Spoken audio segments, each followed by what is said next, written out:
nous amène dans le Paris du 19e siècle. Et oui, c'est ce qu'on fait quand on lit Céline, une vie parisienne.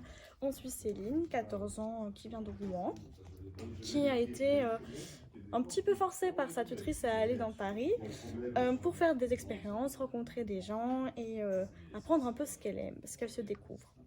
Et à la suite d'une mésaventure dans un café où elle a essayé de devenir serveuse et ça n'a pas bien fonctionné parce qu'on lui a reproché de ne pas être conviviale et assez souriante, elle rencontre un vieux monsieur qui s'appelle René, qui est journaliste. Il a plein de casquettes différentes, on va l'apprendre au cours du manga, du tome. Il va décider que Céline sera ses yeux et ses oreilles dans Paris. Donc elle va rencontrer plein de gens, plein de professions différentes. On va voir le Paris du 19e comme si on était dans un tableau impressionniste.